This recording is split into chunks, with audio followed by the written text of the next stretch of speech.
no ar nosso podcast Entre Braçadas.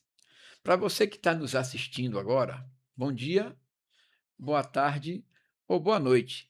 Nosso programa é uma produção da TV FBDA, Federação Baiana de Desportos Aquáticos, numa parceria com a CUC, a Central Única da Cidadania, uma associação filiada à FBDA. Nossa missão é levar até você a informação de alta qualidade, buscando o bem comum e a consciência coletiva, para que possamos pensar e agir de forma minimamente semelhante. É o mesmo que estarmos construindo um mundo melhor. E sabe como é que você pode nos ajudar? Inscreva-se no canal, dê o like, ative o sininho das notificações para não perder nenhum episódio e compartilhe com seus amigos nas suas redes sociais. Sempre queremos levar a você a informação que ajude a sua saúde. E no programa de hoje, conversaremos com Walter Abrantes e o tema Exercício Físico e Saúde, benefícios e cuidados nas doenças crônicas. E vamos conversar perguntando: quem é Walter Abrantes? Bom, inicialmente agradecer o convite, a honra, né, de estar aqui participando desse excelente podcast que tem uma proposta sensacional e que a gente possa contribuir e levar informações aí sobre exercício e doenças crônicas para as pessoas de uma forma geral. Bom, Walter Abrantes é um profissional de educação física, um apaixonado pela educação física, um entusiasta da educação física, que vive diariamente a educação física, vive da educação física, então esse é o professor Walter Abrantes. Bom, vamos começar tirando várias dúvidas. A gente vai falar hoje sobre doenças crônicas e me chamou muito a atenção esse tema. E vocês que vão assistir esse programa, fiquem bem atentos, porque aqui nós vamos estar levando ao conhecimento de vocês o que é importante que vocês saibam e os mitos e verdades para que vocês possam quebrar alguns paradigmas. E vamos começar perguntando: qual a sua formação e por que escolheu trabalhar com exercício físico e doenças crônicas? É sempre uma oportunidade da gente reconhecer aqueles professores que contribuíram e que foram determinantes na formação. Então eu destacaria aí dois nomes, professor José Galdino, em memória, Saudoso. saudoso, e o professor Raimundo Espanha, foram dois professores que me apresentaram a relação do exercício, da fisiologia do exercício e da fisiologia do exercício com doenças crônicas. Então, desde a graduação eu despertei o interesse a partir da vivência em sala de aula e em atividade de extensão promovida pelos dois professores, que sempre me apoiaram e me incentivaram. A partir daí eu fui a São Paulo fazer uma especialização no INCOR, exatamente voltada para essa área das doenças cardiovasculares. E a partir de então, o exercício e as doenças crônicas fazem parte da minha história profissional. Pude aí contribuir também nas disciplinas da graduação, trabalhando sempre com esse tema, levando sempre essa mensagem ao estudante e aos futuros profissionais, despertando um pouco esse olhar. Então, eu fiz a especialização em São Paulo, no INCOR, depois eu fiz um mestrado em Brasília, mestrado em Educação Física, também estudando a relação do exercício, especificamente naquele momento com diabetes. E hoje eu faço doutorado aqui na UFBA, no programa de Medicina e Saúde, onde eu também estou trabalhando um tema voltado às doenças crônicas, também o diabetes, especificamente nesse caso diabetes tipo 1. Então, a minha formação acadêmica, ainda que eu tenha permeado outras áreas do conhecimento da educação física, que aí fica para um próximo momento, mas a relação do exercício e doença crônica sempre bateu forte desde a graduação. E hoje eu consigo estar mais próximo e trabalhando diretamente com isso e, enfim, contribuindo para a sociedade nesse sentido. Galdino, quando eu fiz o curso de educação física, tinha um, um médico que ele auxiliava, tinha o professor da cadeira, ele era o professor adjunto, mas Espanha eu não alcancei. A formação de Espanha era o quê? Então, a Espanha também ele era um médico da Marinha, Sim. ele veio do Rio de Janeiro e ele tinha vivido uma experiência com um outro médico, Ricardo Vivaco, aí eles tinham no centro, Me lembro do eu nome. acho que é Marcílio Dias, o hospital, Hã. que é da Marinha, e eles tinham um programa de reabilitação cardíaca e eles tinham lançado um livro muito importante na área naquele momento. Estou falando aí 1990 e alguma coisa, Eu né? estou falando de 77, é porque a É, época era diferente, Espanha na época não era professor da isso, faculdade. isso. Então, aqui ele desenvolvia esse trabalho também no hospital aqui da Marinha, e então eu ia para lá também acompanhar essas atividades com ele, ele permitia abrir esse espaço. Eu acompanhava também a realização das avaliações cardiológicas, testes de esforço, que são a base da nossa prescrição de exercício. Então, acompanhar a avaliação permitiu que eu entendesse melhor como prescrever os exercícios. Então, os dois, eu fui monitor dos dois na graduação, que eles dois ministravam a disciplina Fisiologia do Exercício, Uhum. e são as duas principais referências no que diz respeito à fisiologia do exercício e doenças crônicas. Quando eu fiz educação física, na época, nós não tínhamos nenhum doutor em educação física. Na realidade, eu acho que não tinha nem especialista, nem mestre, nem nada. Hoje em dia, nós estamos diante de uma pessoa que fez especialização, mestrado e está fazendo doutorado. Mudamos para melhor. Hoje em dia, por que se fala tanto que o exercício físico é um dos principais pilares da saúde? Aqui a gente poderia ficar um bom tempo explicando, mas eu acho que de forma geral, que a gente vai ter a oportunidade de destacar outros pontos, de forma geral, eu atribuo a sua multiplicidade de atuação, ou seja, ele atua em vários sistemas, em vários, digamos assim, mudanças em aspectos fisiológicos. Então, é como a partir de uma intervenção você está atacando muitos pontos. Eu vou fazer até uma analogia. Muitas vezes você toma uma medicação e ela tem um objetivo muito específico para aquela finalidade. Aí você vai ter que tomar uma outra. E aí eu não estou dizendo que o exercício vai substituir medicamento. Eu só quero valorizar um pouco mais que ele consegue, pela sua intervenção, alcançar pontos diversos e contribuir em associação com os outros tratamentos, as outras medicações, em diversos pontos. Eu acho que isso é que torna ele cada vez com um poder, um valor maior perante a saúde das pessoas. Muito bem. Qual é o papel do exercício físico na prevenção primária e secundária das doenças crônicas?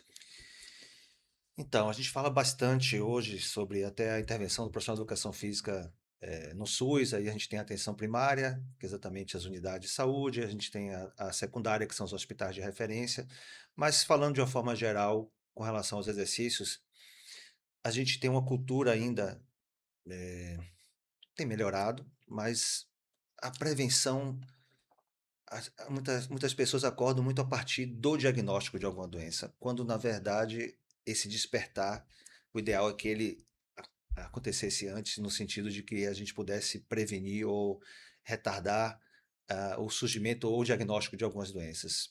Mas prevenir algo que você não tem sintoma, infelizmente, a gente não tem tanto valor. E muitas vezes acaba o exercício entrando na vida das pessoas para remediar uma condição que já foi diagnosticada. Mas é importante nesse momento aqui a gente destacar bastante o aspecto preventivo, para a gente não ficar preocupado com o tratamento, investir em prevenção através do exercício, eu acho que é fundamental. Eu ia até fazer uma provocação nesse sentido, porque as pessoas esperam sentir alguma coisa para procurar se curar ou caminhar nesse sentido. Eh, a importância da prevenção, dentro da sua fala, isso tem que ser cumprido à risca. Prevenção do que ir atrás da cura. Vou dar um exemplo, o diabetes tipo 2, que é o mais comum, que acomete a maior parte das pessoas com diabetes. Estima-se que ele tem início o seu processo que vai gerar o aumento da glicemia, ele pode ter início 15, 20 anos antes do diagnóstico do diabetes. E a gente pode também dizer que 2/3, talvez, das pessoas que já têm diabetes não foram ainda diagnosticadas com diabetes. Então, em tendo consciência da prevenção, aí quando eu falo isso em sala de aula, os alunos perguntam, mas E eu tenho como saber se já estou nessa condição? Falei, tem sim. Você pratica exercício regularmente? Você cuida da sua saúde? Ah, você está falando que você quer um número. Não, não precisa ter um número. É você analisar o seu estilo de vida, o seu histórico familiar, se você tem maior propensão ou não. Você fazendo essa análise, você vai entender se você está mais próximo de no futuro ter ou não. Mas as pessoas querem algo objetivo, elas querem dosar alguma coisa e dizer, ah, eu vou ter diabetes. Ah, isso normalmente é quando já vem o diagnóstico. Dando prosseguimento, praticar exercícios quando se tem uma doença crônica, especialmente uma doença cardiovascular, é realmente perigoso? Isso é um fator importante e que tem, infelizmente, afastado as pessoas que passam por algum evento cardiovascular da prática do exercício. Obviamente que é compreensível que essas pessoas, por terem tido um problema no coração, elas têm um receio de exigir desse coração. E a gente sabe que o exercício aumenta a frequência cardíaca. Então, existe uma preocupação muito grande por parte das pessoas que tiveram o diagnóstico. E isso afasta ela da prática do exercício, mesmo que as informações sejam de que ela deva praticar, de que é importante para ela praticar, que isso vai gerar uma proteção para ela, vai evitar um evento recorrente. Mas, nesse sentido, eu faço uma analogia, eu digo assim para os meus alunos de sala de aula: vocês preferem trabalhar com um aluno que infartou o mês passado, ou vocês preferem trabalhar com um aluno que vai infartar no próximo mês? Aí gera aquele silêncio. É interessante, Está né? entre a cruz e a espada. É, porque a resposta imediata é dizer: não, eu prefiro trabalhar. Quer dizer, eles pensam, né? Trabalhar com quem não infartou. Mas quem não infartou, o critério para colocar em exercício é relativamente mais superficial. E quem infartou, a gente tem estabelecido na literatura procedimentos, protocolos, parâmetros, que uma vez seguidos, a chance de intercorrência é menor do que intercorrência na população de uma forma geral que não foram acometidos por algum evento. Uhum. Então, o fato da pessoa ainda não ter passado por um episódio torna ela, muitas vezes, cometendo excessos, achando que nunca vai acontecer com ela.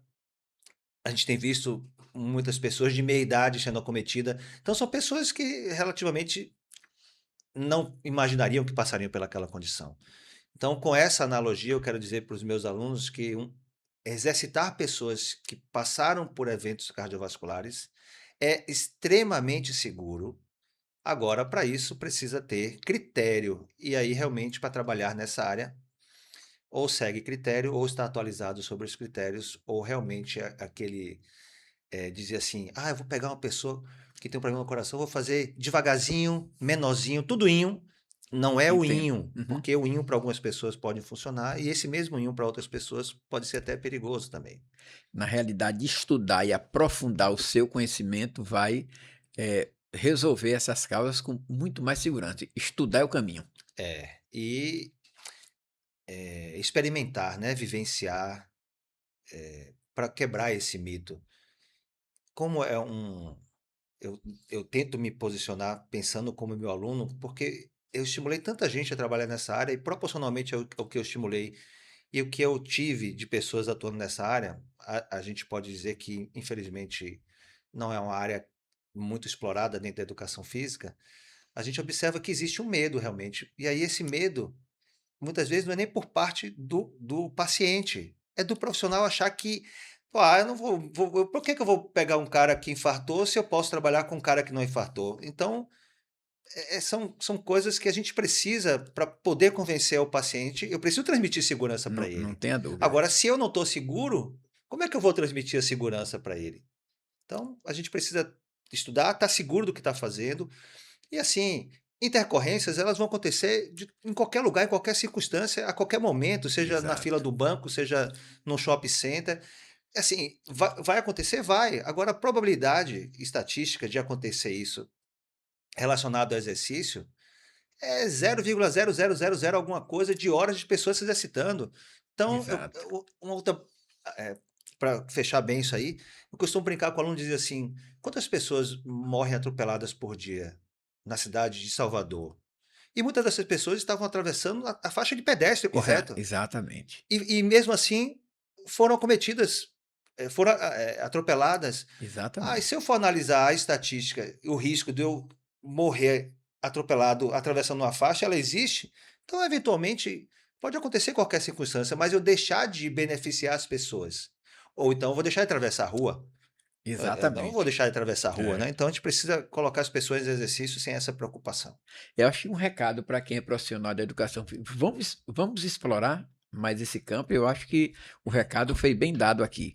O exercício ajuda apenas na prevenção ou também pode fazer parte do tratamento? Então, a gente falou um pouco agora, né, sobre a importância e valorizar a prevenção, mudar essa cultura de que exercício é só emagrecimento ou ele é só uma chama queimadora de calorias e se ele emagrecer ele vai gerar saúde. Os benefícios do exercício eles são independentes, eles podem ser otimizados com a perda do peso, mas todos os efeitos fisiológicos de benefícios que o exercício pode proporcionar, só um depende do emagrecimento, que é o emagrecimento. Todos os outros onde ele vai beneficiar são independentes do processo de emagrecimento. E pensado já, esclarecido a importância sobre a prevenção, é realmente agora valorizar que dentro de, eu posso dizer que quase a totalidade das doenças crônicas, o exercício hoje é parte do tratamento. Em algumas condições, com um poder maior de contribuição.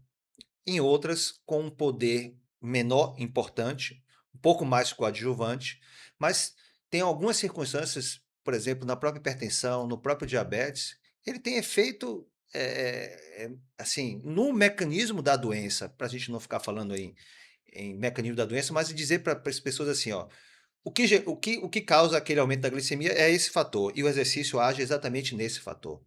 Então é fundamental.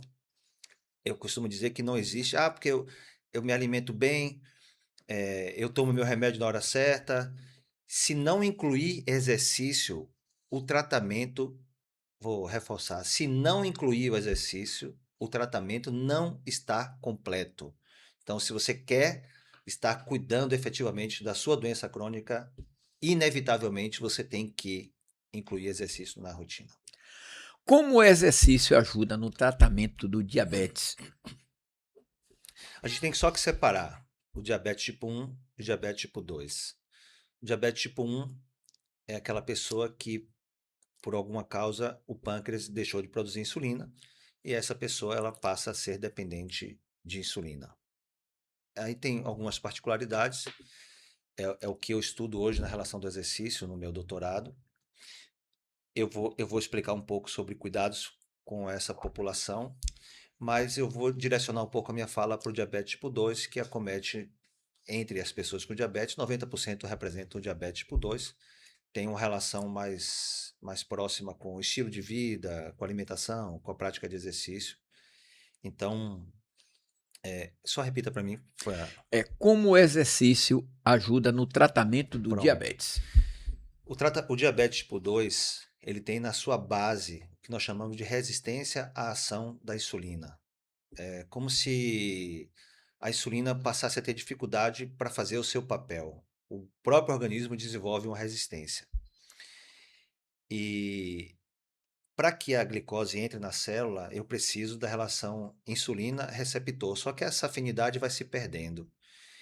E a única condição que eu consigo fazer o papel da insulina sem a insulina é durante a prática do exercício físico. Então, acho que com essa explicação, sem maiores detalhes, eu acho que dá para entender que eu consigo controlar, ajudar no controle da glicemia, consequentemente, vai melhorar o que nós chamamos de hemoglobina glicada, e isso efetivamente é exatamente o parâmetro de controle da doença diabetes tipo 2. Então, exercício é exatamente como uma medicação. E esse efeito, ele é na hora do exercício, ele permanece por horas após uma única sessão de exercício, e ele também se torna um efeito crônico, ou seja, uma única sessão ajuda na hora, 24 horas depois. E se eu pratico exercício com regularidade, esse efeito vai se tornando um pouco crônico e eu vou estar beneficiado a longo prazo. Existe um tipo de exercício mais indicado para pessoas com diabetes? Vamos ser provocativo na resposta. Eu costumo dizer em sala de aula que o nosso corpo muitas vezes não sabe se eu estou nadando, pedalando, voando. Ele interpreta um estresse. O exercício é um estresse fisiológico. Daí a importância eu entender ele como estresse. É como se fosse a vacina, né? Ou seja, eu vou oferecer algo que naquele momento vai gerar, entre aspas, uma desorganização, para que ele interprete essa desorganização e tente corrigir isso, gerando um ambiente mais organizado e mais protegido para essa desorganização. Então, o exercício ele é um estresse e cabe a nós profissionais exatamente controlar a oferta e o controle, a carga desse estresse que a gente vai oferecer para as pessoas. Especificamente respondendo com relação ao diabetes tipo 2, esse efeito que eu acabei de explicar sobre a resistência à ação da insulina, ele independe da forma, do tipo de exercício que vai ser realizado. Seja ele com características mais aeróbicas, com características mais neuromotoras, mais de força, mais metabólicos, como a gente costuma dizer, independente, a gente vai ter presente esse efeito. A gente poderia colocar só uma observação que nem todos os exercícios vão contemplar todos os possíveis benefícios que o exercício físico tem a proporcionar, o que não significa dizer especificamente sobre essa variável do diabetes. Mas eu preciso melhorar a força, eu preciso melhorar a aptidão cardiorrespiratória, que é um grande fator de proteção. Aqui já trago como observação, quanto maior for a minha aptidão física, mais protegido eu estou. Então, isso também e muitas vezes até é uma variável pouco valorizada, mas ela é até mais importante do que algumas outras variáveis que comumente as pessoas costumam controlar. Então, assim, quando eu digo que qualquer exercício vai ajudar no controle do diabetes tipo 2, eu não quero dizer que a pessoa escolha uma forma única de exercício. O ideal é que ela mescle diferentes estímulos, porque ela precisa melhorar a coordenação, ela precisa melhorar a agilidade, ela precisa melhorar a força, ela precisa melhorar a aptidão cardiorrespiratória. Então, forma única de exercício também, ainda que ele contemple o tratamento, não é o que a gente recomenda. Mas também quero dizer que as pessoas priorizem aquilo que dê a ela um pouco mais de satisfação. Dar satisfação já é difícil pelo exercício, Isso. mas a gente pode fazer volumes que adequem isso. Eu não deixe de trabalhar o que eu acho que é importante, mas também não torne aquilo a peça principal naquela prescrição, porque isso vai levar a pessoa a um abandono da prática do exercício. Quais cuidados uma pessoa com diabetes deve tomar antes, durante e após a prática do exercício? Com relação ao diabetes tipo 2, a preocupação com relação ao comportamento da glicose no sangue durante o exercício, e aí eu estou me referindo especificamente a uma preocupação de risco de hipoglicemia, que seria algo que seria. Muitas pessoas se preocupam com isso. Então, o diabetes tipo 2 que não faça uso de insulina, a chance que isso ocorra é muito baixa. Então, praticamente, eu tenho um aluno que eu não vou ter tanta preocupação com relação à glicemia durante o exercício. As pessoas que têm diabetes tipo 1 ou pessoas com diabetes tipo 2 que façam uso de aplicação de insulina, essas precisam de um cuidado. E aí, para essas pessoas, a gente tem que medir a glicemia antes, durante e após. Porque o risco de uma hipoglicemia, ele é iminente e o risco também do exercício aumentar a glicemia também pode acontecer. Mas eu acho que isso aí vai gerar um pouco, como eu falei agora há pouco, talvez em um outro momento a gente detalhe um pouco, porque dentro das pessoas que têm diabetes é uma menor proporção. Mas fica a mensagem, né? De que, ó, aqueles que usam insulina precisam ter um cuidado e um monitoramento da glicemia antes, durante e após o exercício. Esse é o ponto. Não usou insulina, a relação é mais tranquila. Qual é a minha preocupação para além dessa questão da hipoglicemia ou da hiperglicemia? o risco de um evento cardiovascular durante o exercício. Então, pessoas que têm diagnóstico de diabetes tipo 2 há mais de 10 anos, há mais de 15 anos, que já apresentam complicações de diabetes, complicações seriam retinopatia, nefropatia, problema nos rins, né? No olho, no enxergar. Estou tentando simplificar, doença arterial periférica, perda de sensibilidade periférica, isso são complicações do diabetes.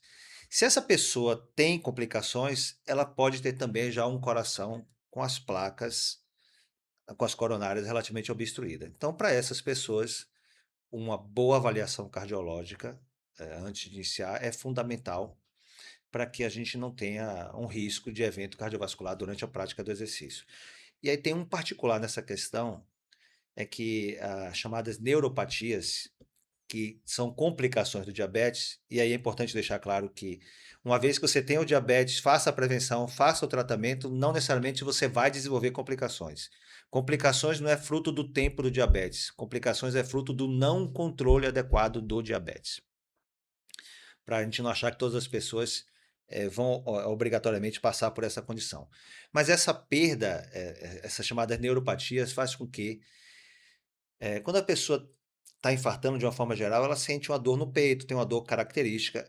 E o diabetes pode infartar sem essa manifestação. Por isso, aumenta a importância, ainda que seja importante para todas as doenças crônicas, mas aumenta a importância da exigência de uma avaliação cardiológica em quem tem diabetes tipo 2, principalmente aqueles que têm mais de 10, 15 anos de diagnóstico.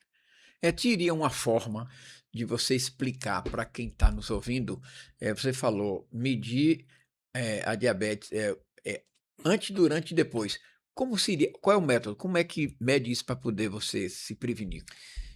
Hoje Pri a gente tem duas possibilidades, né, que a gente chama de glicemia capilar, que é aquela feita em ponta de dedo, e aí com uma simples gota e de forma rápida, você vai ter ali imediatamente antes do exercício o valor.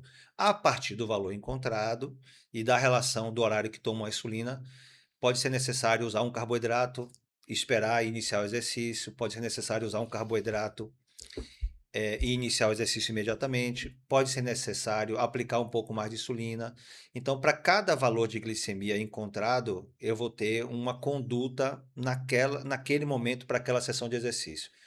A partir dessa conduta inicial, eu vou ainda na metade, com 20 minutos, 30 minutos de exercício, eu vou dosar novamente para ver se a estratégia que eu realizei em função do valor inicial ela, ela, ela foi correta ou se eu preciso fazer uma segunda intervenção.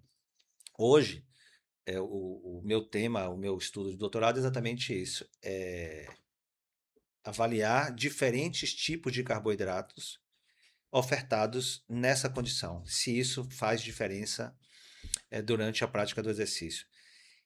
E a outra forma, Dobrando, que hoje é até relativamente comum, mas aí a gente recai no poder financeiro das pessoas, que são os chamados sensores de glicemia. As pessoas usam aquele sensor, que também já tem sido bastante utilizado no esporte, e a gente pode também falar disso no esporte em outro momento, mas ele inicialmente ele foi voltado para as pessoas que têm diabetes, então a pessoa ela chega lá para fazer o exercício, ela pega o celular dela, ela encosta no sensor e tem um valor imediato. Tem alguns cuidados, porque é uma glicemia que ela demora um pouquinho mais para mudar. Mas eu tenho um aluno que eu acompanho ele por aqui, quando ele já chega, eu já sei o comportamento. Eu faço também a glicemia de dedo para comparar. Mas é também um parâmetro importante para a gente conduzir a sessão de exercício. Pois muito bem, Walter Brantes. Vamos aqui mudar um pouco de assunto. Quais são os principais cuidados para pessoas com hipertensão arterial durante a prática de exercícios? Esse é um tema bem polêmico, né? Porque durante o exercício, seja ele qual for o exercício, o que é esperado e que deve acontecer, e não acontecer não seria bom, é a pressão arterial sistólica, que é a maior pressão, Sim. ela aumentar durante o exercício. A diastólica, que é aquela menor pressão, em alguns exercícios ela pode reduzir um pouco, permanecer estável, pode aumentar também. mas vamos partir do pressuposto de aumento. Então, se eu sei que a pressão arterial ela vai aumentar durante o exercício, o que é fundamental para que eu minimize risco ou preocupação durante o exercício? É saber como é que está a pressão antes dela começar o exercício. Então, o ponto fundamental que resume o que a gente vai falar hoje aqui sobre hipertensão é: se tem um aluno hipertenso, ele tem que medir a pressão antes do exercício. Onde vai ser feita essa medida? Eu entendo que deveria ser feito em loco, ali antes de iniciar o exercício. Talvez os espaços não estejam adequadamente preparados para isso. Mas veja, as academias, os espaços de exercício, investem qualquer espaço, do mais simples ao mais complexo, vai gastar dinheiro. Isso. Um aparelho para medir pressão hoje digital que já é validado e aprovado pela Sociedade Brasileira de Hipertensão para uso em forma de controle, não para diagnóstico, que eu não vou fazer diagnóstico, eu quero exatamente ver como é que está a pressão. Custa R$300, R$350. Você gasta não sei quantos mil reais para montar a academia, você não compra um equipamento para medir a pressão do aluno. Hoje já tem academia aí que foi lançada que tem espaço para selfies, já viu, né? Os caras fizeram uma sala Sim. para o aluno só fazer selfie no espelho. Não vi ainda. Tem. Agora, você não pode fazer uma salinha, um espaço, para ter lá um lugar para a pessoa sentar, medir a pressão dela, medir a glicemia se for necessário.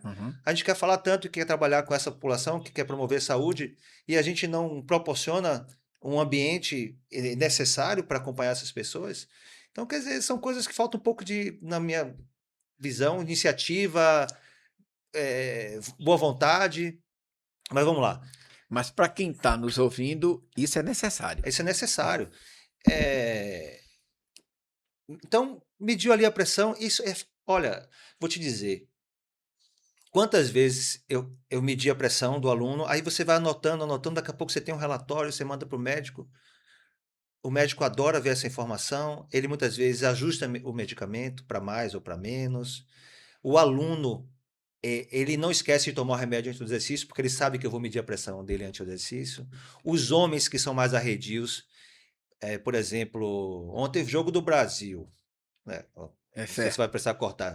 Teve um jogo, aí tomou a cerveja, aí fica preocupado se toma um remédio ou não toma, aí bebeu e não toma um remédio, aí vai no outro dia, se eu não medir a pressão dele, ele vai chegar com a pressão alta. Mas se eu não medir, ele vai fazer o exercício. Aí é que torna uma condição de risco. Agora, se ele sabe que eu vou medir a pressão dele, o que vai acontecer? Ele vai tomar o remédio porque ele sabe que se ele chegar lá com determinado valor, que a gente vai reforçar esse valor, ele não deveria fazer o exercício. Então isso tudo cerca a pessoa um pouco no sentido positivo, né? Positivo. Não, e esses cuidados salvam vidas, correto? Exatamente. Porque, vamos lá, falando fisiologicamente agora, qual é o limite adequado para que eu inicie uma sessão de exercício? É a pressão arterial sistólica estar menor do que 160 milímetros de mercúrio. Observe que ninguém está pedindo 120, não. A gente não está pedindo que a pressão esteja plenamente controlada para começar o exercício. A gente está pedindo que ela não esteja acima de 160. E a diastólica, que é menor, que ela não esteja acima de 105. Qual é o raciocínio? Um exercício leve, moderado, ele vai aumentar a pressão arterial em torno de 40 a 60 milímetros de mercúrio.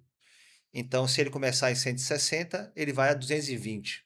Até aí, em exercício, para deixar bem claro, Sim, 220 em repouso é outra circunstância. Certo. 220 em exercício é uma outra questão. Seria um valor que a literatura ainda recomenda, Já permite. vi muito porque eu dava treino e o pessoal ia para 220. Aí a frequência. É. Mas a pressão é mais difícil de medir durante. Sim.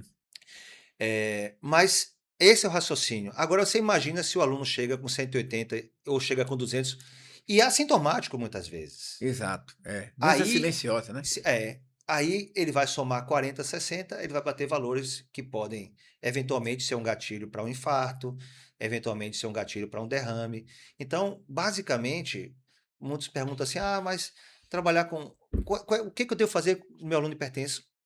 Basicamente, mensurar a pressão dele antes da sessão do exercício e seguir o que recomenda os critérios de não realização ou de realização da sessão. É verdade que quem tem pressão alta só tem que fazer musculação com cargas leves? Esse é um grande mito e eu vou tentar explicar também para a gente desmistificar e, ao mesmo tempo, justificar. Vou dar um exemplo para você assim, ó. Se eu fizer um exercício com carga leve por 20 repetições, normalmente quando você trabalha carga leve, tradicionalmente a gente aumenta as repetições. Isso. Eu vou ter um tempo de execução daquelas repetições maior. Quando eu pego algo mais pesado, naturalmente eu diminuo as repetições. Eu vou ter um tempo de execução de exercício menor. Basicamente, rapidamente para explicar, a pressão ela responde ao tempo em exercício e à carga do exercício. Então, exercícios leves com mais longos, eu tenho mais tempo da pressão aumentar. E às vezes ela alcança valores maiores do que exercícios com cargas maiores, mais pesadas, mas por menor tempo. Então, o estudo comparou assim, para você entender melhor. Carga de 40 a 50% de um RM, que é uma carga leve, 15, 20 repetições, com cargas de 80% de um RM, que é uma carga pesada, que é o que a gente chama de treinamento de força. A pressão foi basicamente a mesma ou até menor no 80%. Por quê? Porque o exercício é como se eu dissesse assim, ó, o organismo não dá nem tempo de aumentar a pressão. Quando ele começa a pensar em ter uma resposta mais acentuada de pressão, você já interrompeu o exercício. O outro não. O outro você vai fazer mais prolongado. Quer ver um outro fator importante nisso? Normalmente, quando a gente prescreve exercícios com 15 repetições, tradicionalmente a gente coloca um intervalo entre as séries menor, tipo 30 segundos, 40 Uhum. segundos. Normalmente, quando eu faço algo com carga mais pesada, eu dou um intervalo maior, de 1 minuto, por exemplo. A pressão subiu. 1 minuto, ela voltou a praticamente o mesmo valor. No outro exercício, a pressão subiu. 30 segundos não é suficiente muitas vezes. Então, eu começo a segunda série já no valor mais alto. Aí, muitas vezes, a terceira série ela vai ser mais elevada. Então, resumindo e misturando e juntando as duas informações. O seu aluno chegou com a pressão lá bem controlada, 120, 130 por 80, tá bem legal. Eu coloquei como até 160, mas se ele chegar com 120, Tá ótimo. tá ótimo. Chegou nesse valor, não tenha medo de trabalhar com carga mais pesada. Só diminua as repetições, porque é lógico que vão ser Sim, menores. Sabe por quê? Porque a gente sabe hoje que para prevenir o que a gente chama de sarcopenia ou queda, eu preciso de força. E o exato. exercício que me dá força é o exercício com carga maior, não é o exercício de resistência. Então eu estou negligenciando, estou tirando o direito das pessoas com hipertensão de melhorarem a força, pensando só no aspecto da pressão arterial, que não é realidade mais a partir das pesquisas que efetivamente mediram a pressão durante o exercício. Pessoas hipertensas podem realizar exercícios de alta intensidade? Aí o princípio é o mesmo. Exercício de alta intensidade é o que nós chamamos hoje de HIIT, né? Que é High Intensity Interval Training, que é uma sigla americana que quer dizer exercícios intervalados de alta intensidade. O princípio é o mesmo. Seu aluno chegou lá com a pressão bem controlada, ele não vai ter restrição nenhuma de fazer um treinamento mais intenso. E diga-se de passagem, nós estamos vivendo a era dos exercícios intensos. O que é que eu quero dizer com isso?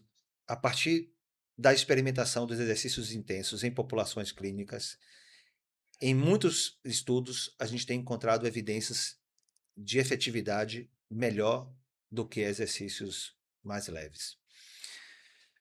Eles não são mais perigosos quanto se imaginava. Agora, vai fazer mais intenso quem quer e quem pode.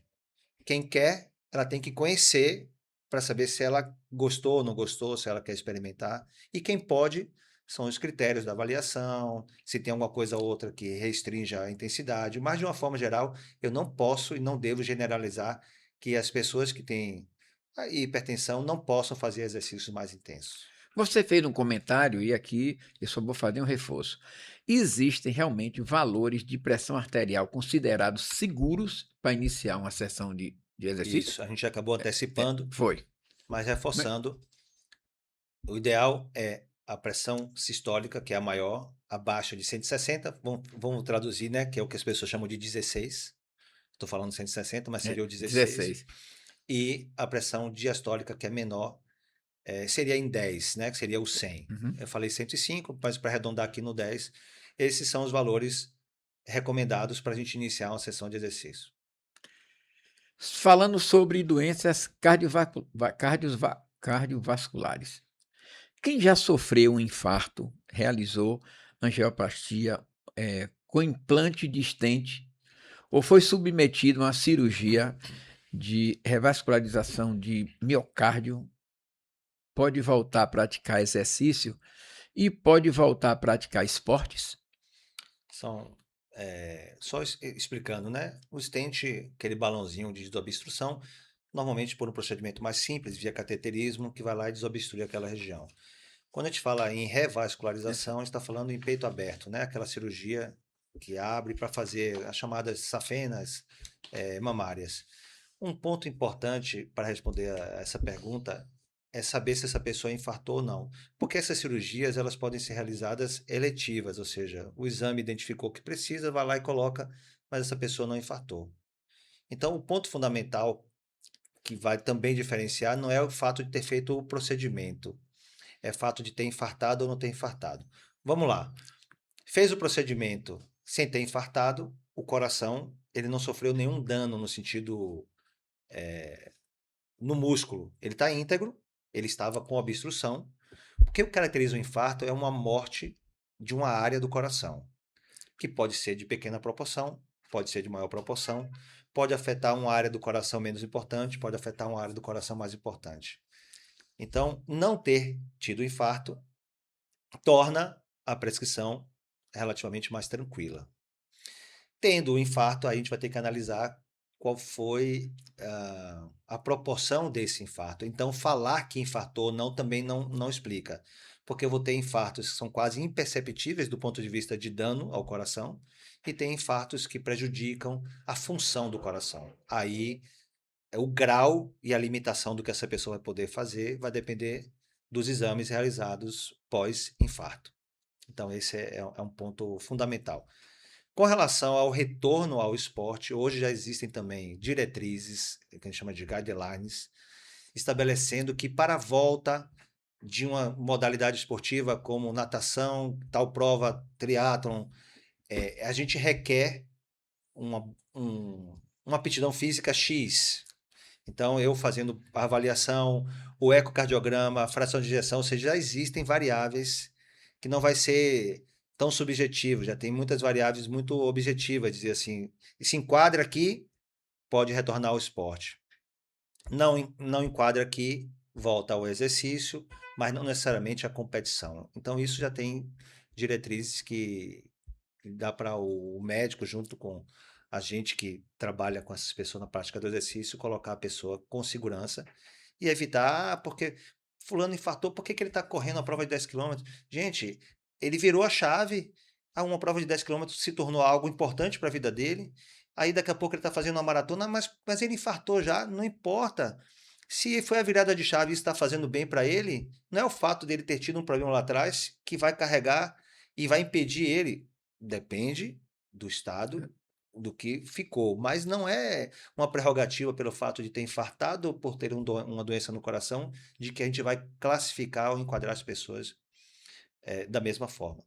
Só para valorizar um pouco isso, o retorno à atividade sexual depende de aptidão física para o médico liberar pós o infarto. Também o critério é o mesmo, obviamente, o Sim. limite é diferente, mas só para Uhum. valorizar.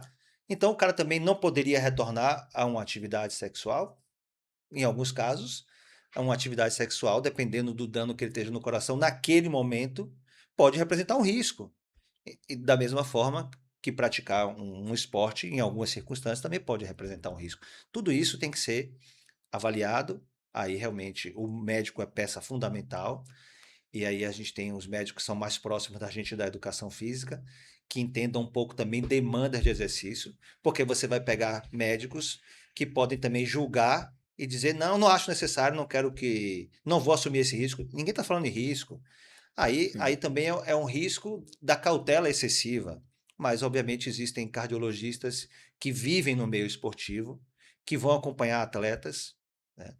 Eu mesmo passei por um procedimento cardíaco, eu tive um diagnóstico de uma arritmia chamada fibrilação atrial. Foi por cateterismo, fiz um processo de ablação cardíaca, um procedimento simples, tudo bem, graças a Deus, mas eu também passei por um procedimento cardíaco e voltei à minha prática esportiva. Um ano depois, eu fiz questão de correr uma meia maratona, porque era uma forma de dizer para mim assim: eu estou bem, isso dá confiança para a gente, entendeu? Então, esse radicalismo generalizar não pode, eu acho desnecessário. O valor não é seu, o valor é da pessoa, a pessoa pode querer. O cara viveu uma vida inteira na natação, aí o médico vai Hum, dizer, eu acho que você não deve né. voltar a nadar, ou que você não. Poxa, eu acho que é pensar muito pequeno mesmo, né? E a gente tem que contemplar para as pessoas até recuperarem um estilo de vida. Quantas pessoas você viu voltar para a natação depois Sim, sim. de ter tido uma vida até sedentária depois da Aham, vida atlética, exato. né? Nós temos a natação de master e aqui na Bahia competia um senhor, na categoria 100 mais, de 100 a 104. Ele cai, não tem mais ninguém da idade dele, ele ganha, bate recorde, tá lá, tá fazendo o negócio É dele. realização, como é que você vai É, tirar esse direito dessa pessoa? exato. Eu tenho alunas lá no estúdio também que, com 70 anos, foram comemorar o aniversário de 70 anos participando da primeira corrida de 5 quilômetros. Isso é fantástico.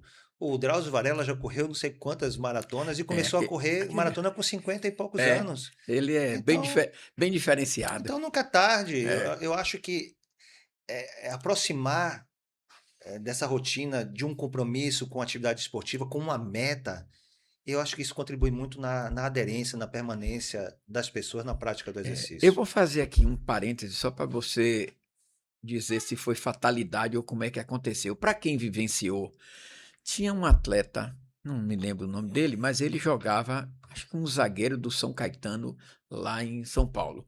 Ele teve algum problema, acho que foi cardíaco, parou e depois ele voltou a jogar. E, se eu salvo engano, ele passou mal e caiu e morreu dentro do campo. Aquilo ali, como é que você interpreta uma fatalidade? Você lembra do caso? Lembro, sim. Eu tinha retornado de São Paulo bem recente. Veja bem, a morte súbita sempre existiu e sempre vai existir no esporte. Esse é um ponto. Existem estratégias para minimizar o risco de uma morte súbita no esporte. Daí a importância de uma avaliação cardiológica bem feita. Você vai excluir muitas das possíveis causas que levariam a uma morte súbita durante o esporte. Algumas causas, elas não vão ser diagnosticadas porque elas só se manifestam na hora que a pessoa está em exercício e nem sempre se manifestam em todos os momentos que a pessoa faz exercício. Então essas vão ser realmente, literalmente, as mortes súbitas, literalmente. É importante uma outra informação. As pessoas, cada vez está morrendo mais atleta. Não. A morte súbita, aí vem a epidemiologia, a estatística, não Hum, tem aumentado o número de mortes súbitas. O que tem acontecido é que a gente tem visto essas mortes em função das imagina. imagens. Então, isso gera um impacto muito grande. Mas se você analisar a quantidade em valores absolutos por ano, porque isso tudo é avaliado, não aumentou. E se você considerar o número de horas e de pessoas que passaram a se exercitar ou vem aumentando a cada ano, esse número proporcionalmente ele está reduzindo e não aumentando. Ou seja, Curioso. poderíamos aumentar pelo número maior de pessoas praticando exercício, e isso também não tem acontecido. Então isso gera um impacto muito grande nessa questão.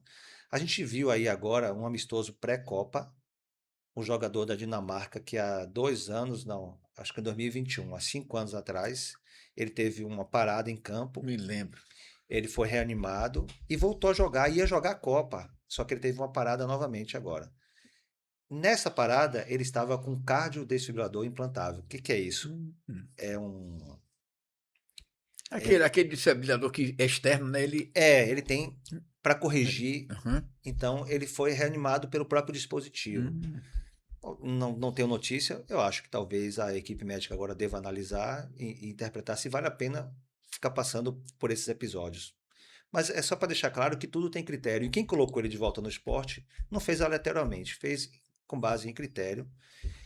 O caso que você referiu, na época, e aí a gente tem que tomar cuidado com o que a gente fala, mas na época foi noticiado publicamente que ele teve um diagnóstico do que nós chamamos de miocardiopatia dilatada e que a recomendação por parte da equipe, me parece até que foi do INCOR, foi de que ele parasse com o esporte competitivo, porque realmente algumas doenças cardiovasculares pode ser imperativo a interrupção do esporte competitivo. Nós tivemos outros casos de jogadores baianos que também, na mesma época, Bebetinho, Bebé, que sim, ele eu também sei. foi Era no diagnosticado, ele meio de campo, no interrompeu, meio de campo do interrompeu a Bahia, carreira, mas foi, me ele lembro. joga atividades, É, ele ele, pratica, se eu não estiver enganado. ele brinca aí de jogar bola aí, viu? O que eu quero dizer é assim, Fica jogando intermunicipal, essas coisas aí. algumas vezes existe o critério de você realmente restringir uma atividade Tive. competitiva de alto Uhum. nível, como é um futebol profissional.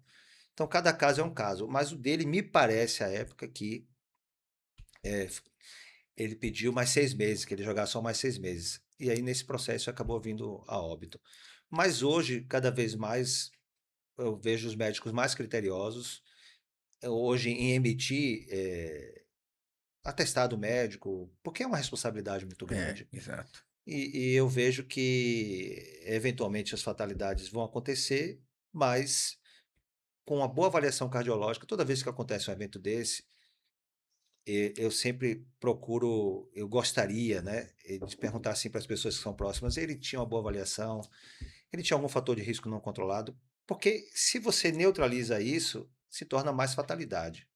Ah, não, é um cara que fez a última avaliação tem 4 anos, então já não é tanta fatalidade. Entende? Então, uma coisa é a gente entender como fatalidade, outra coisa é realmente. Porque muitos dos fatores de risco são silenciosos. Colesterol, dislipidemias que a gente chama, elas são silenciosas.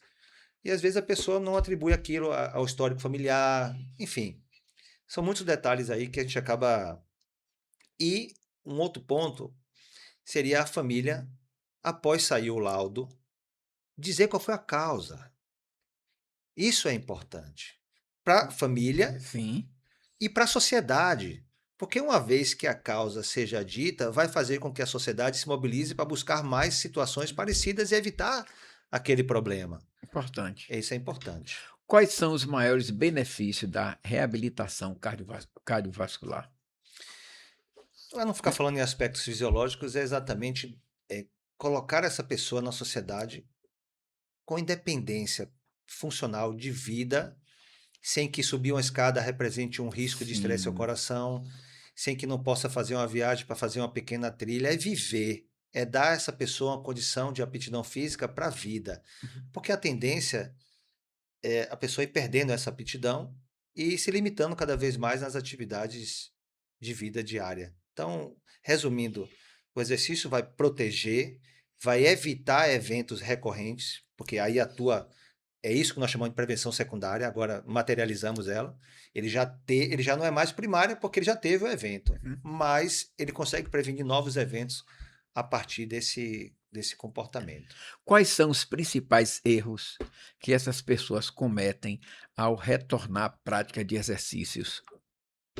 Eu vou acrescentar um pouco na resposta anterior e dizer assim: também muitas dessas mortes, que são súbitas, elas estão acontecendo decorrente de uso de substâncias indevidas. Então, às vezes, o cara se encheu de drogas estimulantes. Aí ele teve uma parada correndo. Só que a família ou as pessoas não vão divulgar que ele usou um estimulante, porque às vezes o exercício não levaria aquilo, mas o exercício em combinação com aquele Hã? estimulante, aí vai desencadear uma arritmia, vai vir uma fibrilação, vai vir uma parada. Então, é importante também que a gente comece a dizer que muita gente está tendo problema não pelo exercício em si. Eu costumo brincar e dizer assim: ninguém se mata fazendo exercício. Se você falar assim agora, eu vou sair daqui correndo para me suicidar, eu vou morrer fazendo exercício, você não vai conseguir, você vai cair de alguma forma antes. Eu sei. Agora, É. você pode desencadear uma doença que você já tinha. Então, o exercício não causa uma Uhum. doença na hora do exercício, mas ele pode sim ser o gatilho. Mas em combinação com outro fator, então, para deixar bem claro essa questão. E o mito, o mito não, a preocupação que as pessoas fazem é não respeitar seus limites. Então, ou não valorizar e não procurar um profissional para fazer a sua prescrição, a sua orientação. Eu acho que Isso é fundamental. é. Então a gente precisa com essa questão agora de acesso à informação, sim. as pessoas acham que também Muita gente substitui um. abre aí esses links desses canais e tem um monte de gente dando várias informações, as pessoas seguindo. Eu acho que de vez em quando esse negócio É, aí pode a causar um pessoa mal. resolve, porque eu quero fazer uma maratona, uma meia maratona, aí, em quanto tempo? Em 3 meses, pô, não é bem assim, né? Não pode. Aí, né, nessa circunstância que eu acho que algumas. Aí vem problemas ortopédicos, aí as pessoas falam, correr gera problema no joelho. É. Mas não é, mas é porque as pessoas não fazem de forma com uma boa orientação. De que forma o exercício físico beneficia pessoas com doença de Parkinson? Bom, aí sim, a gente pode inicialmente falar assim, da questão de que realmente o aumento do número de pessoas diagnosticadas com Parkinson vem crescendo. Esse é um ponto. Os fatores que estão levando a isso ainda são questionáveis, a gente não tem exatamente uma causa. Mas que o número de pessoas e cada vez com idade mais precoce vem acontecendo. Então, o que eu quero dizer com isso? Nós, profissionais de educação física, vamos ter que incluir no nosso rol de estudo, de pesquisa, de leitura, o trabalho também com pessoas com Parkinson. Eu tenho alguns alunos e converso bastante com eles sobre isso, ou quando vem uma pessoa conversar comigo sobre Parkinson, aí a explicação é a seguinte, de forma bem objetiva. Isso é dito por vários médicos. As medicações disponíveis para o Parkinson atuam em amenizar sintomas do Parkinson, que o mais comum é o tremor, Isso. a rigidez, Hum. a dificuldade no andar, perda de mobilidade. E aí a medicação ela atua minimizando os sintomas, mas não atua em mudar a rota da doença. Não existe medicação que trate efetivamente. É consensual entre os médicos que a única terapia que tem se mostrado eficaz em atenuar a progressão é a prática regular de exercício físico. Ponto. Olhe, a indústria farmacológica potente está divulgando cada dia um tratamento novo, cada dia um tratamento novo, uma medicação nova, enfim, todos eles seguindo a mesma linha de tratar sintomas. E nós temos como objeto nosso de trabalho uma ferramenta que é capaz de atenuar a maior preocupação de quem tem Parkinson, que são a piora dos sintomas. E a gente não sabe explicar isso muitas vezes às pessoas ou valorizar isso. Veja que como a gente peca, né, nesse sentido. E tem treinamentos que apresentem melhores resultados e possam retardar a progressão da doença? Então, um olhar que é mais comum da gente ouvir e as pessoas entenderem, né, que é sobre coordenação, equilíbrio, força. Isso é mais básico e não seria um particular para quem tem Parkinson. Isso é o que a gente recomenda para todas as pessoas, Uhum. mas considerando que as pessoas com Parkinson têm uma tendência a evoluir para essa perda, principalmente equilíbrio, por isso que vem quedas.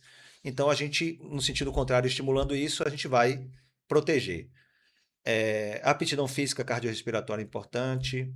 Então, todos aqueles componentes da aptidão física, de forma geral, permanece o mesmo. O único diferencial é o que nós chamamos de um efeito mais sistêmico. É assim, as doenças crônicas, de uma forma geral, elas inflamam o nosso corpo, geram um processo inflamatório. E esse processo inflamatório está associado à piora das doenças crônicas de uma forma geral. Então, hoje, o exercício para as pessoas que têm Parkinson tem se mostrado como um grande fator anti-inflamatório. E é esse fator anti-inflamatório que tem sido relacionado, associado a minimizar a progressão da doença. Então, ó, deixa eu ser bem mais assim. Ó. Quando eu trabalho o equilíbrio, eu estou remediando para evitar a queda, a força. Quando eu falo agora de um efeito sistêmico, eu estou remediando lá o processo neurológico. Entende? É diferente de eu remediar a queda, a coordenação. Tudo está relacionado. mas é mais difícil de explicar para as pessoas porque é invisível esse efeito. Ela precisa ser convencida por mim a partir da minha base de leitura, que eu apresento para ela os artigos, para poder ela dizer assim: tem algo aí que vai me proteger, mas que não é mensurado. Porque isso que eu estou falando da inflamação não vai ser mensurado por ela não cair ou por ela melhorar o equilíbrio. Ela vai ter que acreditar nisso para longo prazo. E aí é menos palpável. E tudo aquilo que é menos palpável, muitas vezes também é menos perceptível por parte das pessoas. E aí vale a pena reforçar que, voltando a uma pergunta anterior, os exercícios intensos, chamados HIITs, mais uma vez se tornaram mais eficientes nessa perspectiva anti-inflamatória do que os exercícios moderados e leves. Então, pessoas que têm Parkinson não só podem, como devem fazer mais intenso. Mais uma vez, vai fazer mais intenso quem quer e quem pode, e que vai limitar é o grau de limitação funcional. Porque eu estou falando, vou fazer exercícios mais intensos com Parkinson, mas o meu aluno nem anda direito. Bom, aí a gente precisa ter um bom senso na interpretação da minha afirmação. Mas, de uma forma geral, podendo, ele tem que ser É verdade. ofertado. E o que significa treinar no período on ou off da medicação e por que isso é importante? Isso é É, importantíssimo, porque a levodopa, né, que é a principal medicação usada no tratamento do Parkinson, vou dar um exemplo assim, de um aluno que estava chegando para se exercitar comigo e ele estava com um episódio do que chama marcha congelada. A marcha congelada é uma dificuldade de caminhar mesmo, é passinho assim, ó. Porque já estava dando a hora da medicação, uhum, aí ele toma a medicação, ele espera 15, 30 minutos e ele anda normal. Como é que eu vou exercitar ele sem esse efeito da medicação ativo? Então, medicação on e off é isso. O horário é como acorda, às vezes acorda com sintomas mais acentuados, às vezes é hora de tomar medicamento. Então, essa combinação, essa determinação por parte do médico do horário da medicação, do horário do exercício, é fundamental para que a gente consiga fazer o exercício. Então, se ele tiver no off, ele não consegue fazer muitos exercícios que eu vou passar para ele fazer. Então, o ajuste, e aí o profissional de educação física vai ter que entender um pouco disso e ajustar o melhor horário. Recentemente aconteceu do aluno chegar no horário mais cedo do que estava programado. E aí estava com dificuldade de fazer o exercício. Mas já tinha tomado o medicamento, antecipou um pouquinho o medicamento, para poder conseguir fazer a sessão bem feita. Senão a gente não consegue também proporcionar o benefício que a gente planejou para aquela sessão de exercício. Sobre os cuidados. Previamente, toda pessoa com doença crônica precisa passar por uma avaliação médica antes de iniciar um programa de exercícios? É fundamental. Nós, profissionais de educação física, a gente não faz diagnóstico, obviamente. Mas a gente, uma vez que receba um bom relatório, os exames que estão mais relacionados com aquela doença, que a gente tenha uma noção básica, mínima, para interpretar o que representa aquela variável naquela condição clínica, ajuda bastante. Mas a base de tudo isso, quem solicita os exames, quem vai interpretar melhor os exames, para fazer um relatório para a gente, é o médico. Então, essa comunicação hoje tem melhorado, a gente consegue se comunicar com alguns médicos, o Mas, WhatsApp ajuda mas muito. deveria ser obrigatória, né, não? Mas como nós não estamos no mesmo ambiente, nós Hã. não temos centros que contemplem esses múltiplos profissionais, essa distância acaba atrapalhando um pouco. O que vai gerando é um rol de profissionais que conhecem o seu trabalho, que indicam para você, então você ali vai ficando próximo de alguns profissionais de diferentes áreas da saúde, o cardiologista, o neurologista. Muitas vezes eu peço assim, ó, pergunte se na hora que você estiver na consulta com ele, se eu posso falar com ele rapidinho, que eu queria tirar uma dúvida com ele. Porque às vezes você passa uma mensagem e o cara não te responde. Mas na hora que o paciente dele pede para ele falar com o profissional dele, ele não tem como negar muitas vezes. Coloca ele numa saia justa É. ali, ele acaba atendendo. Aí eu Aham. acabo tirando aquela dúvida que eu queria tirar. Mas eu vou reconhecer também que muitos me respondem muito bem, até esclarecem. E chegou lá, ó, eu achei diferente isso aqui. Eu faço um eletro, eu tenho Eu não interpreto eletro, mas eu tenho um dispositivo lá portátil, eu faço eletro, mande para o seu médico aí agora. Veja se ele te responde aí para saber se está tudo bem para a gente continuar aqui com o exercício. Ou eu mando esse eletro pro médico. Então, a comunicação entre médico e nós profissionais que trabalhamos com as doenças crônicas é fundamental. E essas barreiras precisam ser cada vez mais diminuídas. Existe diferença entre avaliação médica e avaliação física? Um ponto bem polêmico, né? O que determina o nosso conselho? O que determina o CONFEF? E aí depende muito de leis municipais. Aí eu vou me referir especificamente à lei municipal que está em vigência em Salvador. Os estabelecimentos que trabalham com. Aí eu não vou. Eu estou falando de uma forma geral, não especificamente Certo. ainda com doenças crônicas, Aham, porque eu acho que eu já respondi quando se fala em doenças crônicas a importância da avaliação médica. exato. Mas existe uma coisa chamada estratificação de risco para o exercício. Uma vez realizado pelo profissional de educação física, no seu processo de avaliação física, você vai classificar essa pessoa em baixo risco para o exercício, moderado risco para o exercício e alto risco para o exercício. Esse filtro é quem vai dizer se é obrigatório ou não o atestado médico ou a avaliação médica. Então, aquelas pessoas que forem classificadas como baixo risco, elas podem iniciar a prática de exercício físico sem restrições.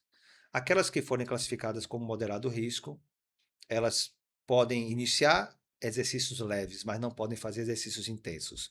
Elas só vão poder fazer exercícios intensos se elas passarem por avaliação médica. E aqueles que forem classificados como alto risco, eles só vão poder fazer exercício uma vez passado pela avaliação médica. Então, a estratificação de risco é um instrumento validado pelo nosso conselho, aprovado em lei, que não obriga todos os estabelecimentos a terem atestado médico de todas as pessoas, mas o documento diz atestado médico e ou estratificação de risco. Portanto, se chegar a fiscalização lá e perguntar, me deu atestado médico desse aluno? Ah, eu não tenho porque a lei diz que não. Não, a lei diz que você pode não ter esse atestado se você fez a estratificação. Então, me apresente a estratificação de risco. Aí você tem que ter documentado. Se você não tiver documentado, você não está cumprindo a lei. E onde é que entra o parquet nisso aí? O parquet é um desses instrumentos de estratificação de risco. Só que o parquet é um questionário que também serviria, mas é um questionário canadense de autoavaliação. A estratificação sou eu quem pergunto e eu quem observo, eu quem vejo sinais e sintomas, ou ouço informações. O parquet, teoricamente, é para a pessoa se autoavaliar. Na nossa sociedade, considerando o nosso grau de escolaridade na nossa população, eu entendo que eu não gosto, eu prefiro usar, porque na estratificação, você perguntar para a pessoa e ouvir se ela gaguejou, se ela respondeu com segurança, olhando no Aham, olho, você pega inúmeras mentiras. E é fundamental que, terminado a estratificação, a pessoa assine. exato. Você pergunta e ele assina ali. Eu vou contar uma história que aconteceu numa faculdade, de um programa para alunos. Aí tem uma pergunta lá que na estratificação é assim: você sente dor no peito quando faz esforço físico? Aí a pessoa respondeu: eventualmente sim. Ponto. Se eu marquei isso, esse sinal está marcado lá no documento, ele classifica essa pessoa como alto risco, até que ela me prove que aquela dor não é relacionada a algum problema cardiovascular. Aí eu falei para a pessoa: olha, você vai ter que trazer agora o atestado. Ela fez: e se eu tivesse mentido para você? Aí eu falei assim: se você tivesse mentido para mim, não estaria marcado aqui, me isentaria. Mas a partir do momento que você falou a verdade e eu marquei, agora eu não posso fugir do que está marcado aqui. Ela fez assim, meio chateada, né? Porque você É. estava impedindo ela começar um programa Aham, de exercício. Pode ser qualquer médico? Pode, qualquer médico pode emitir atestado médico. O Conselho Federal não exige que seja do cardiologista. Eu aham. entendo que muitas vezes, preocupado com morte súbita, o cardiologista seria a pessoa mais indicada, mas qualquer É. médico que se ache. Ela trouxe, eu acho que publicamente, acho que eu nunca contei essa história, mas já contei essa história em sala de aula. Ela trouxe um atestado médico da ginecologista. E já a ginecologista escreveu que atesto para devidos fins que fulano de tal está apta ginecologicamente para a prática de atividades esportivas. Desse jeito? É. E agora o que é estar apta ginecologicamente para a prática de atividades esportivas, né? Mas veja, o que é importante para a gente estar dentro da lei e dentro daquilo que determina. Agora, a gente precisa dizer assim, ó, gente, Quem pode e tem condições de passar por uma avaliação médica, faça. É, Isso não é importante só porque você vai fazer exercício, não. É check-up, é controle. exato. É, O que me faz defender essa ideia da estratificação, Delbrando, é o fato de que a população não tem condições. correto. O serviço É, público não pode parar todas as suas dificuldades para emitir atestado médico para uma grande parte das pessoas que não precisariam de um atestado médico, porque o risco, aí você tem que acreditar na epidemiologia, na estatística. É um questionário de triagem, como existem vários outros em várias áreas do conhecimento. Num questionário de triagem, eventualmente passa um equívoco ou outro, passa. Mas isso pensando no benefício de inclusão de pessoas na prática do exercício. Agora, se eu continuo colocando o atestado como barreira, vão morrer mais pessoas decorrentes de não prática do exercício do sim. que pessoas que eu coloquei após a estratificação em benefício do exercício. Mas a gente se prende muito ao risco um e não de benefício à população. Quais os sinais de alerta para interromper o exercício e procurar atendimento? Vou tentar dar alguns exemplos, né? É, levantou e sentou, agachou, levantou, ficou tonto, teve sudorese, palidez, sensação de desmaio. Aí você mede a pressão, houve queda de pressão. A pressão elevada nós já vimos que medindo antes nós identificaríamos. Então muitas vezes a gente acha que, e a pessoa tende a dizer, não, porque hoje eu não estou bem, mas ela está te dizendo que alguma coisa não funcionou bem quando ela foi colocada sobre o estresse do exercício. Tinha uma aluna que vinha caminhando para começar o exercício comigo, ela fazia uma caminhada de 20 minutos. Mas uma caminhada relativamente leve, ela chegava lá muito ofegante, muito cansada, escrevendo assim, poxa, estou cansada. Só uma exacerbação dessa percepção para uma simples caminhada é um sintoma.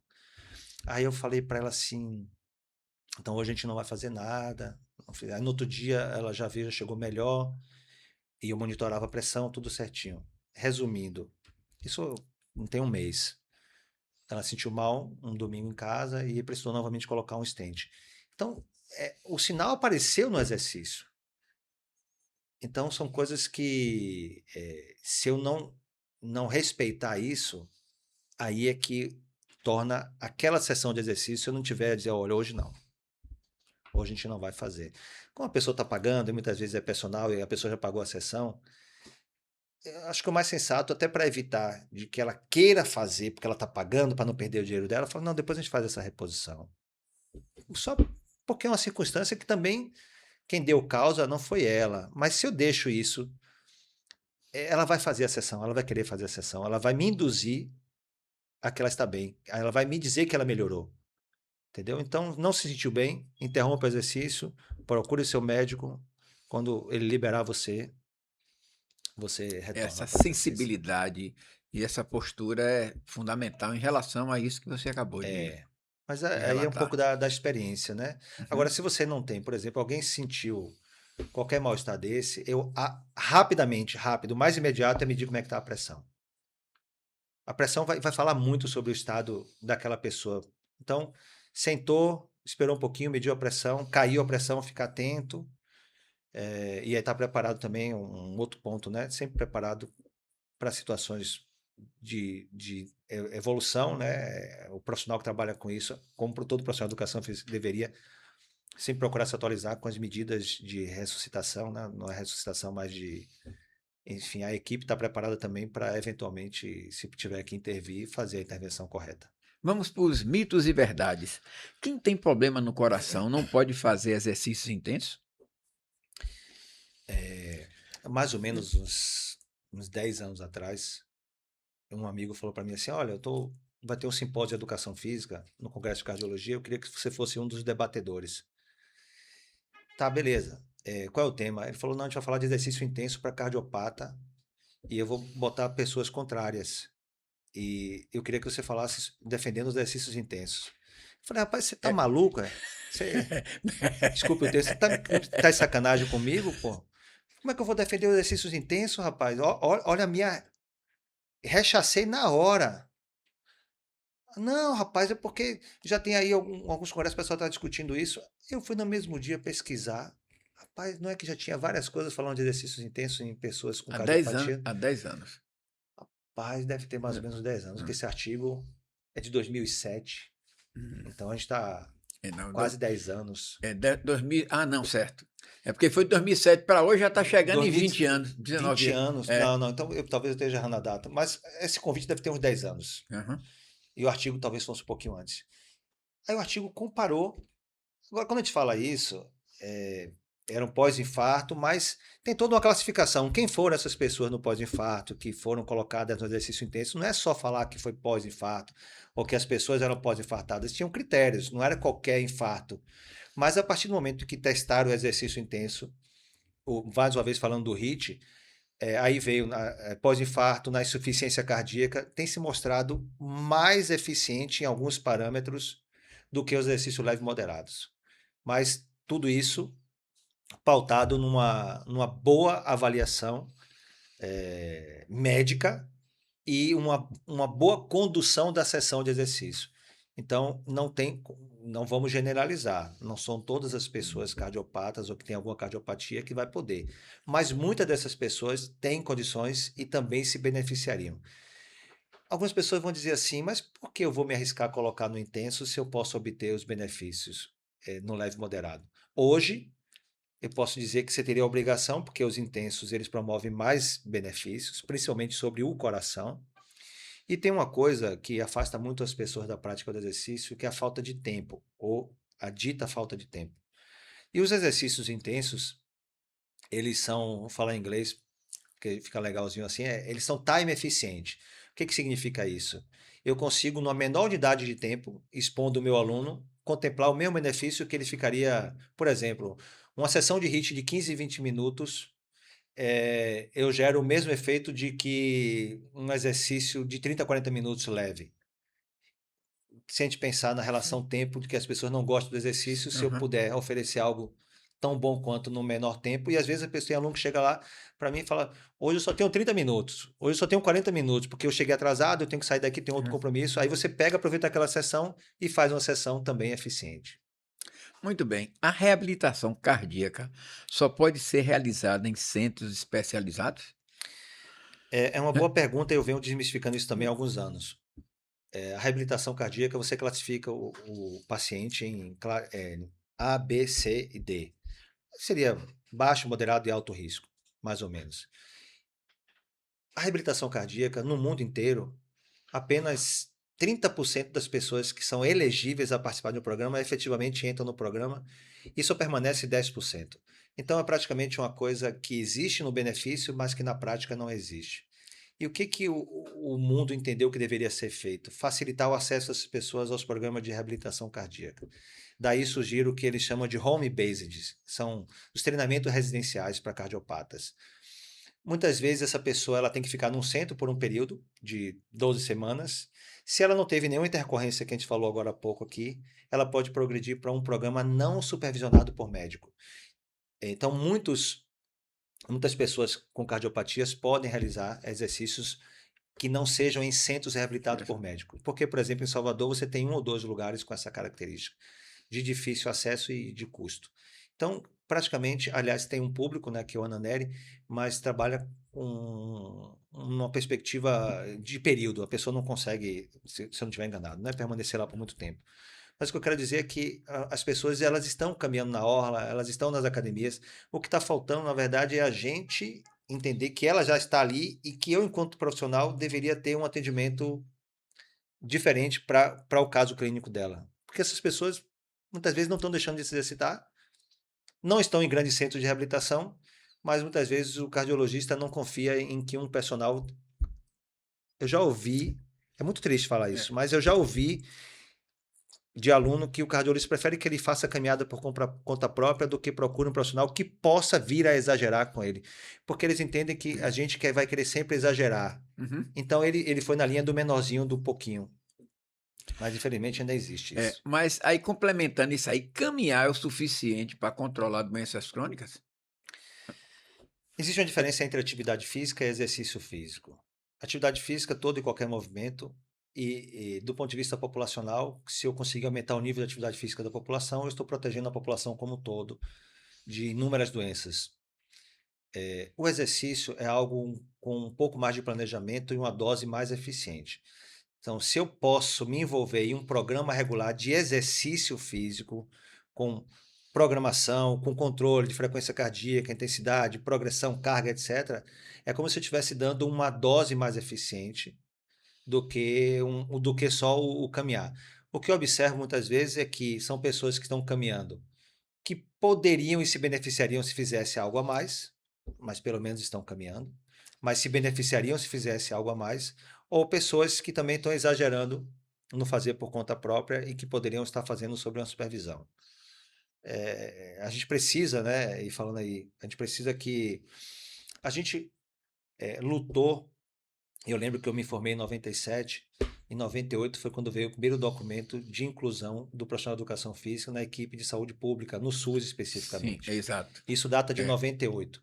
A partir daí surgiu o NASF, que a educação física é a profissão mais representada dentro do NASF no Brasil inteiro. Então, porque não é obrigatório ter em toda a equipe NASF um profissional de educação física.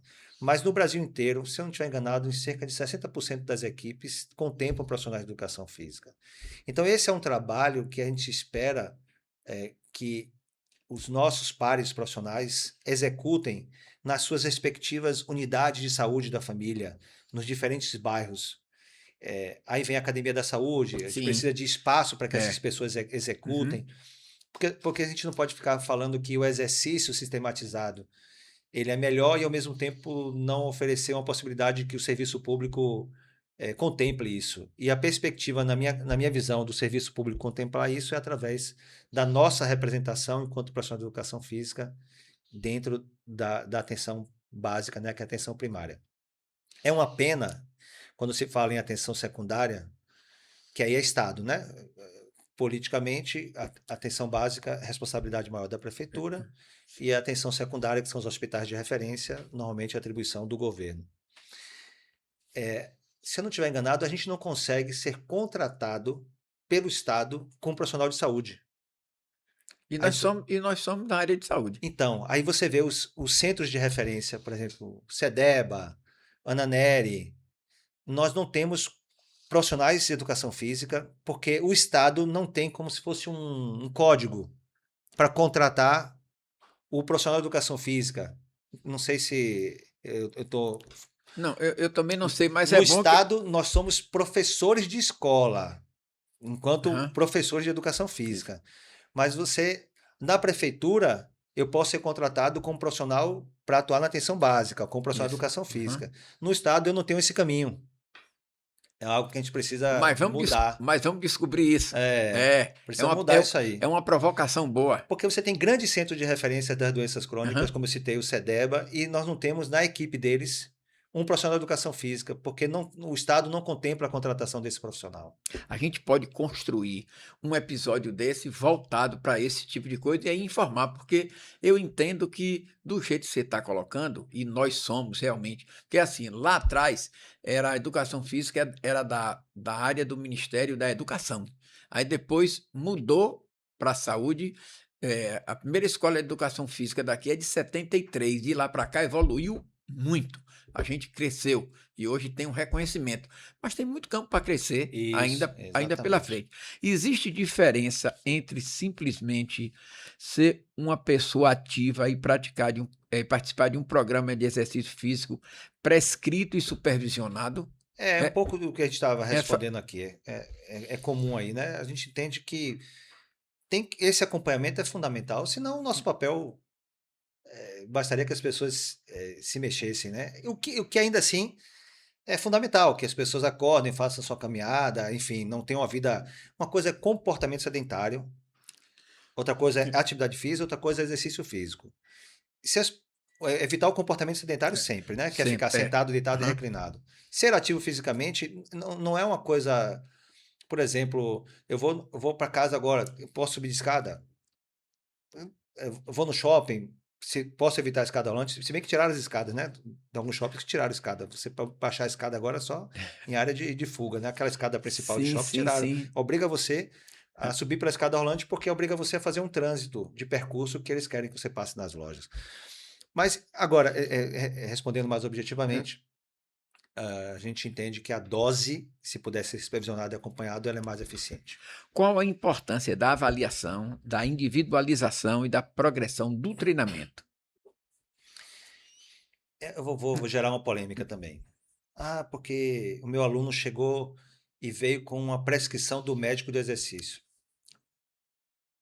Olha, colocar no papel o que vai ser feito é relativamente fácil. Colocar em prática aquilo que foi pensado para ser feito é muito diferente. Quando eu digo assim, eu nem me preocupo com o que está escrito, assim, eu quero dizer assim, tem informação clínica que está nesse papel que é importante para mim. Mas dizer literalmente o que eu vou fazer em termos da minha competência profissional, não. Acho que dá para diferenciar. A Claro. informação é clínica, um Aham. parâmetro de frequência cardíaca que seja preocupante, tudo isso eu tenho que respeitar do que está ali. Mas dizer qual é o exercício que eu posso propriamente não. Aí agora é comigo. E o dia a dia, as pessoas respondem de forma muito diferente. Então eu posso colocar uma pessoa para caminhar e perceber que a caminhada é extremamente suficiente para ela. E eu vou progredir com um trotinho com ela, uma corrida. Então esse dia a dia dessa progressão é só quem está ali vendo. A pessoa que não vê a execução, o grau de dificuldade ou de facilidade na execução, vai ter muito mais dificuldade de progredir, de ajustar, de corrigir, de mudar a rota. Isso aqui funcionou, isso aqui não funcionou. Então, prescrição para mim é isso, é o dia a dia, é esse acompanhamento ao lado da pessoa. Então, o ver a pessoa realizar. Porque a escala de Borg é importante, perguntar como é que ela está sentindo, se é número 13, número 12. É importante, eu pergunto, mas primeiro eu olho para ela, vejo a respiração dela, vejo a vermelhidão do rosto dela, vejo a frequência cardíaca como está se comportando. Eu tenho uma análise clínica, não no sentido de médica. Clínica, no sentido de análise clínica, é eu analisar o que está acontecendo naquele momento ali. Só para estabelecer aqui você em alguns momentos você fala em polemizar, se a palavra for essa, eu não sei se vai contemplar. Aquela prescrição do exercício físico não tem nada a ver com o médico, tem que haver com um profissional de educação física. Está correto isso? Quando a gente fala em doença crônica, nós teríamos que fazer em quatro mãos. Eu preciso das informações clínicas, que são fundamentais para que eu construa essa prescrição. Não sendo uma condição clínica, a importância e a participação do médico seria menor. Mas eu vou tentar exemplificar. O médico escreve assim, falando do ponto de vista ortopédico: evite o ângulo do joelho a tal grau, evite o leg press. Opa, não, aí Hum. você vai me dizer o que ele tem. Ele tem o quê? Qual é o diagnóstico dele que ele tem? É no quadril, é no joelho? Qual é o diagnóstico?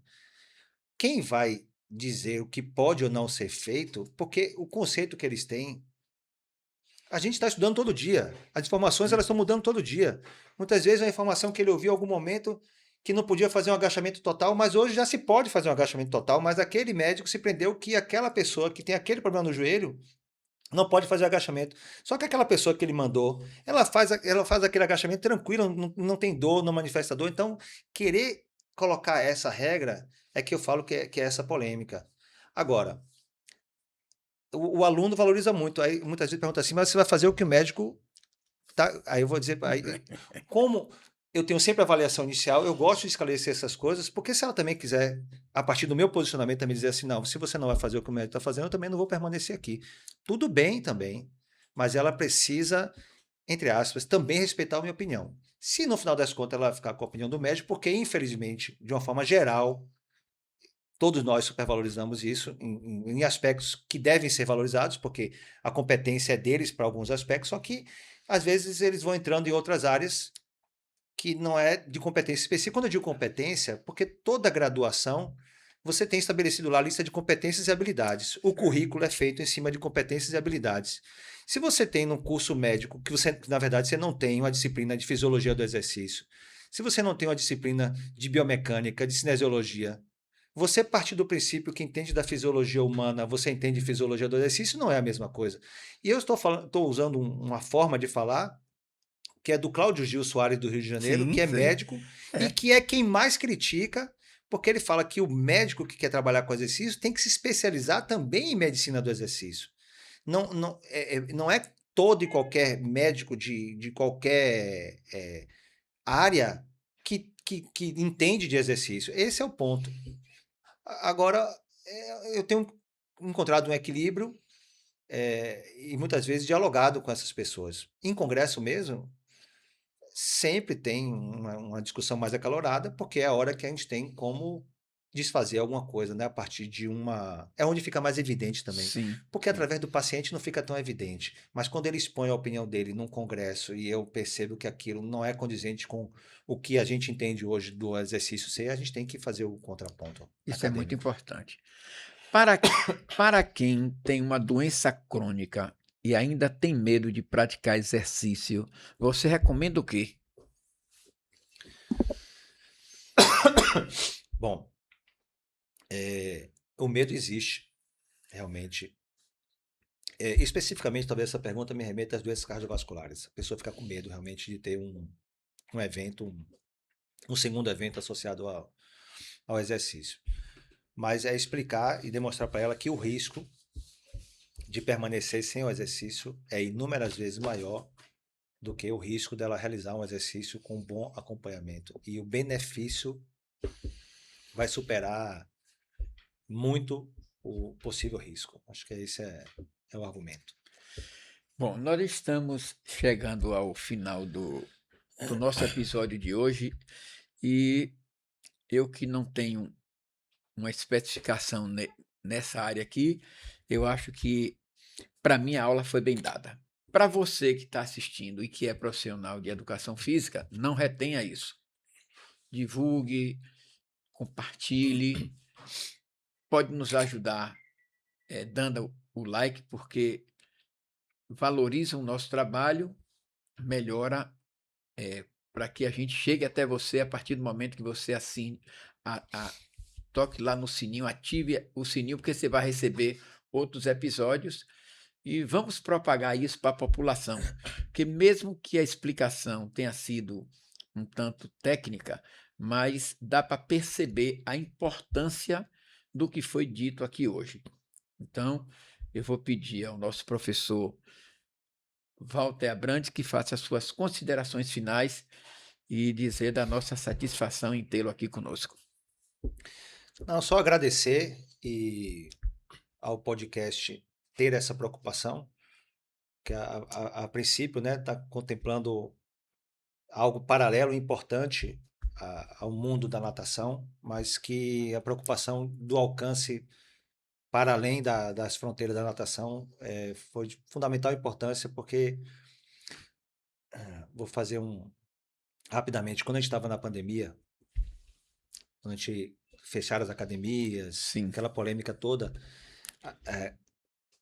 todos nós, vou me colocar no meio, assim, como profissional, eu também, duas academias é, fechadas. aí a gente começou a postar lá muita coisa quando começou a falar a relação do exercício e comunidade, que o exercício é importante, mesmo tendo Covid, aquela coisa toda, né? Ou seja, a gente saiu de postagens que eram mais convencionais do pré e pós de hipertrofia, barriga chapada, emagrecimento, e a gente começou a postar muita coisa. Aí veio irisina, vários nomes que a gente nem conhecia, que mostraram que protegia. Não sei se você lembra um pouco disso, né? Que era uma forma da gente pressionar para a importância da volta Da do volta, exercício. correto. Passou a pandemia, esquecemos de continuar na mesma linha de postagem valorizando a saúde. Pode observar que o que a gente postou naquela época que valorizava a relação para a saúde das pessoas, especificamente mais direcionado para a parte imunológica, a gente esqueceu novamente. A gente voltou agora para a era das postagens valorizando questões estéticas do emagrecimento. Então, esse espaço das pessoas poderem ouvir um pouco dessa relação do exercício físico com a prevenção e tratamento de doenças é fundamental. E a gente sair um pouquinho só da possibilidade da ferramenta estética, escondendo, né? Porque o discurso de todo mundo é de saúde, mas na verdade, na prática, é interessante. Eu recebo pessoas com um problema sério cardiovascular, você está ali preocupado em ajustar o exercício, e ela te pergunta assim: mas eu quero tirar essa barriga. Veja a dimensão do que é Aham. o valor, entendeu? Eu não estou dizendo que ela não tenha que ter essa perspectiva, mas em ordem de importância, às vezes essa ordem, na nossa atuação profissional para a sociedade, a gente perde. Eu não consigo entender, porque para mim, quando eu falo de tudo isso aqui, eu falo, gente, isso aí é querer viver bem, é querer estar bem. E o outro também é autoestima, não tô querendo dizer que são coisas que é um ou outro, não. Eu só queria que essa parte que é dita, é verbalizado como importante, que ela fosse efetivamente colocada em prática com esse grau de importância, tanto quanto a gente verbaliza. Acho que é essa a minha mensagem. Então, exercício é seguro, exercício protege, exercício previne, e vamos tirando as barreiras que atrapalham as pessoas da prática do exercício e que a gente consiga contemplar doses mais efetivas de exercício para uma maior quantidade de pessoas. Chegamos ao final, agradecendo de coração toda essa informação ao professor Walter Abrantes.